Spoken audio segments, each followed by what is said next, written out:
जय श्री कृष्ण। दोस्तों, एक पल के लिए रुकिए। अभी इस वक्त आप यहाँ बैठे हैं, लेकिन क्या आपका मन भी यहाँ है या वो कहीं और भटक रहा है? कल की चिंता में, कल की बात में, किसी पुरानी याद में? ये सवाल मैंने इसलिए नहीं पूछा कि आपको परेशान करूं। ये सवाल इसलिए पूछा क्योंकि इसी एक सवाल का जवाब ढूंढने में एक पूरी जिंदगी गुजर जाती है। और इसी सवाल का जवाब है द माइंड एल्यूमिनेटेड। यह किताब किसी साधु ने नहीं लिखी, इसे लिखा है एक ऐसे इंसान ने जो एक तरफ न्यूरोसाइंस का डॉक्टर था और दूसरी तरफ 30 साल से ज़्यादा का ध्यान साधक, जिनका नाम है कुलदास यानी जॉन युआंती। उन्होंने विज्ञान और बुद्ध के ध्यान को एक साथ रखा और एक ऐसा नक्शा बनाया जो आम इंसान को बता सके मन क्या है और उसे शांत कैसे करें। ये कोई धर्म की बात नहीं है, ये मन की बात है, आपके मन की बात। तो चलिए शुरू करते हैं। पहले ये समझिए कि हमारा मन असल में काम कैसे करता है। आपने कभी सोचा है जब आप बैठकर कुछ सोचने की कोशिश करते हैं तो अचानक कोई और विचार आ जाता है। आप चाहते हैं कि मन एक जगह टिके, लेकिन वो टिकता ही नहीं। किसी पुरानी बात की याद आ जाती है, कोई डर उठ जाता है, कोई इच्छा मन में हलचल मचाने लगती है। कुलदास कहते हैं यह आपकी गलती नहीं है, मन की यही प्रकृति है। वो बताते हैं कि हमारा मन एक अकेली चीज़ नहीं है। हमारा मन दरअसल कई छोटे छोटे हिस्सों से मिलकर बना है। जैसे एक परिवार में कई लोग होते हैं, कोई चिंता करता है, कोई योजना बनाता है, कोई डरता है, कोई खुश होता है, और ये सब एक साथ चलते रहते हैं। इसीलिए जब आप ध्यान में बैठते हैं और सांस पर ध्यान लगाने की कोशिश करते हैं तो एक हिस्सा सांस देखता है और बाकी हिस्से अपना अपना काम करते रहते हैं। विचार आते हैं, यादें आती हैं, भावनाएं उठती हैं। यह कोई कमजोरी नहीं है, यह मन का स्वभाव है। लेकिन ध्यान के जरिए इन सब हिस्सों को धीरे धीरे एक दिशा में लाया जा सकता है। जैसे एक परिवार जब मिलकर काम करता है तो कितनी शक्ति होती है। अब कुलदास हमें एक नक्शा देते हैं। वो कहते हैं ध्यान की यात्रा 10 चरणों में होती है। हर चरण में अलग अनुभव होते हैं, अलग चुनौतियां होती हैं और अलग रास्ते होते हैं। पहले चरण में बस इतना करना है, बैठने की आदत डालो। हर दिन ध्यान में बैठो, चाहे मन माने या ना माने। शुरुआत में यही सबसे बड़ी चुनौती होती है। आज बैठे, कल भूल गए, आज संकल्प किया, परसों टूट गया। कुलदास कहते हैं इसका जवाब है प्रेरणा, लेकिन बाहर से आने वाली प्रेरणा नहीं, अपने भीतर से उठने वाली समझ कि मुझे यह क्यों करना है। जब ये समझ पक्की हो जाती है तो बैठना आसान हो जाता है। दूसरे और तीसरे चरण में मन भटकता रहता है। आप सांस पर ध्यान लगाते हैं और मन कहीं और चला जाता है। ये बहुत स्वाभाविक है। इसका नाम है माइंड वंडरिंग। कुलदास एक बहुत सुंदर बात कहते हैं, यहाँ जब आपका ध्यान भटक जाए तो खुद पर गुस्सा मत करो, बस शांति से वापस आओ। हर बार जब आप वापस आते हैं वो एक जीत है, वो एक कदम है। जैसे एक छोटा बच्चा चलना सीखता है, वो गिरता है, उठता है, फिर चलता है। गिरना उसकी हार नहीं, गिरकर उठना उसकी जीत है। चौथे चरण में कुछ बदलने लगता है। अब ध्यान थोड़ा स्थिर होने लगता है। आप सांस पर ज्यादा देर टिक सकते हैं, लेकिन यहाँ एक नई समस्या आती है, सुस्ती और नींद। कुलदास इसे ग्रोसिंग और सटल डलनेस कहते हैं।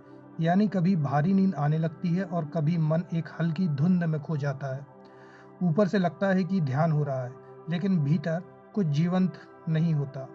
यह बहुत महत्वपूर्ण है दोस्तों, क्योंकि बहुत से लोग इस धुंध को ही शांति समझ लेते हैं। लेकिन कुलदास कहते हैं असली ध्यान में जागरूकता तेज होती है, शांत नहीं बल्कि जीवंत। इससे बाहर निकलने का तरीका है ध्यान को और सूक्ष्म बनाना, सांस के हर पहलू को और गहराई से महसूस करना।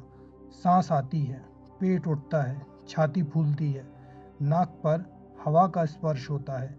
इन सब को ध्यान से देखो तो मन जाग उठता है। पांचवें चरण में एक और बड़ी बाधा आती है, विचारों की भीड़। अब नींद तो कम होती है, लेकिन मन में विचार उठने लगते हैं, यादें आती हैं, भावनाएं उठती हैं। कुलदास इन्हें इंट्रोस्पेक्टिव डिस्ट्रैक्शन कहते हैं। यहाँ एक और बहुत जरूरी बात, कुलदास मेटा अटेंशन की बात करते हैं, यानी एक ऐसी जागरूकता जो देखती रहती है कि मन कहाँ है। जैसे आप एक काम कर रहे हों और एक हिस्सा हमेशा देखता रहे कि आप काम कर रहे हैं या भटक गए। ये क्षमता जैसे जैसे बढ़ती है आप ध्यान में जल्दी वापस आने लगते हैं। भटकने का समय कम हो जाता है। छठे चरण में कुछ और गहरा होता है। यहाँ तक आते आते बड़े विचार और बड़ी भटकन कम हो जाती है, लेकिन मन में अभी भी बहुत सूक्ष्म हलचलें होती हैं। छोटे छोटे विचार, हल्की हल्की भावनाएं। कुलदास कहते हैं इस चरण में पेरिफेरल अवेयरनेस को और गहरा करो, यानी सांस पर ध्यान रखते हुए भी बाकी सब कुछ पृष्ठभूमि में महसूस करते रहो। आवाजें, शरीर की संवेदनाएं, भावनाएं, सब कुछ एक साथ जानते रहो।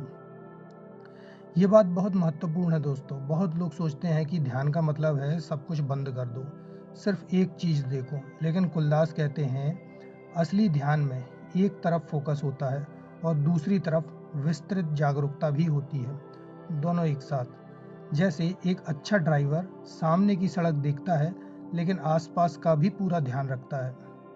सातवें चरण में ध्यान बहुत स्थिर हो जाता है। यहाँ पहुंचकर मन बहुत कम भटकता है। ध्यान लंबे समय तक टिका रहता है। लेकिन अब एक नई चुनौती, ये सब बनाए रखने के लिए अब भी कोशिश करनी पड़ती है। कुलदास कहते हैं यहाँ लक्ष्य है एफर्टलेस, यानी बिना कोशिश के ध्यान। जैसे साइकिल चलाना सीखने के बाद आप बिना सोचे चलाते हैं। यह तब होता है जब मन के सभी हिस्से एक ही दिशा में काम करने लगते हैं, जब कोई आंतरिक विरोध नहीं होता। आठवें, नौवें और 10वें चरण में कुछ बहुत असाधारण होता है। कुलदास इसे पीति और पसद्धि कहते हैं, पाली भाषा के शब्द, यानी एक गहरी खुशी जो भीतर से उठती है। शरीर में रोमांच होता है, आंखों में आंसू आ सकते हैं, मन बेहद हल्का हो जाता है। ये कोई जादू नहीं है। कुलदास न्यूरो साइंटिस्ट भी हैं। वो बताते हैं कि जब मन के सारे हिस्से एकजुट होते हैं और सब एक दिशा में काम करते हैं तो मस्तिष्क में जो ऊर्जा संघर्ष में लगती थी वो मुक्त हो जाती है, और यही मुक्त ऊर्जा खुशी और शांति के रूप में अनुभव होती है। 10वें चरण में पहुंचकर ध्यान पूरी तरह समत की अवस्था में होता है, यानी मन पूरी तरह शांत, एकाग्र और जीवंत। ये वो अवस्था है जिसे बुद्ध की परंपरा में उपचार समाधि कहते हैं। लेकिन कुलदास यहाँ रुकते नहीं। वो कहते हैं ये शांति अंतिम लक्ष्य नहीं है, ये एक आधार है जिसके ऊपर विपස්සना यानी गहरी अंतर्दृष्टि का निर्माण होता है। और यहाँ किताब का सबसे गहरा हिस्सा शुरू होता है। कुलदास अनात्ता की बात करते हैं, यानी वो जो हम मैं कहते हैं वो दरअसल क्या है। हम सोचते हैं एक मैं है जो सोचता है, महसूस करता है, निर्णय लेता है, लेकिन ध्यान की गहराई में जाने पर यह अनुभव होता है कि ये मैं एक बनी बनाई कहानी है। मन के अलग अलग हिस्से काम करते रहते हैं और उन सब का मिला जुला अनुभव हम मैं कहकर पुकारते हैं। ये डरावनी बात नहीं है, यह मुक्तिदायक है, क्योंकि जब ये समझ आती है तो डर कम होता है, अहंकार की जकड़ ढीली होती है। जो चीज़ें हम मेरी कहकर पकड़ते हैं उनसे लगाव कम होता है और जीवन बहुत हल्का हो जाता है। कुलदास अनिच्छा की भी बात करते हैं, यानी अनित्यता। हर चीज़ बदलती रहती है, हर विचार आता है और जाता है, हर भावना उठती है और विलीन हो जाती है। ध्यान में जब ये सीधे अनुभव होता है तो मन किसी चीज़ से इतना नहीं चिपकता और इसी से दुख कम होता है। अब एक बात और जो इस किताब को बाकी सबसे अलग बनाती है, कुलदास हर चरण में बहुत व्यवहारिक निर्देश देते हैं। वो बताते हैं कि इस चरण में क्या समस्या आएगी, उसका कारण क्या है और उससे कैसे निपटें। जैसे कोई अनुभवी गुरु आपके पास बैठकर कह रहा हो, अरे ये जो तुम्हें हो रहा है ना, ये बिल्कुल ठीक है, यह इस चरण में सबके साथ होता है, बस ये करो। वो इंटरगेटिव मेडिटेशन की भी बात करते हैं, यानी जब ध्यान में कोई भावना या विचार बार बार आए तो उससे भागो मत, उसे ध्यान से देखो। वो क्या है, कहाँ से आया, शरीर में कहाँ महसूस होता है। ये जांच ही उसे कमज़ोर करती है। जो हम देख लेते हैं वो हम पर उतना राज नहीं कर पाता। दोस्तों, ये किताब पढ़ते हुए एक बात बार बार महसूस होती है, ये कोई दर्शन नहीं है, ये एक कौशल है। जैसे तैरना सीखना, जैसे गाना सीखना, ध्यान भी सीखा जा सकता है, कोई भी सीख सकता है।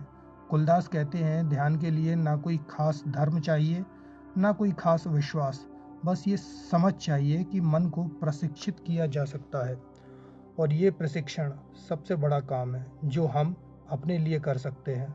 तो अब सोचिए, आपका जो मन है, जो दिन भर दौड़ता रहता है, जो रात को सोने नहीं देता, जो पुराने दर्द को बार बार जिंदा करता है, जो भविष्य की चिंता में वर्तमान को खो देता है, उस मन को आप बदल सकते हैं धीरे धीरे, एक एक कदम, बिना किसी जादू के, बिना किसी चमत्कार के। बस रोज बैठिए, सांस को देखिए, मन भटके तो वापस आइए, और फिर वापस आइए, और फिर। यही है ध्यान, यही है यात्रा, और ये इस यात्रा का नक्शा, द माइंड एल्यूमिनेटेड, आपके हाथों में है। जय श्री कृष्ण।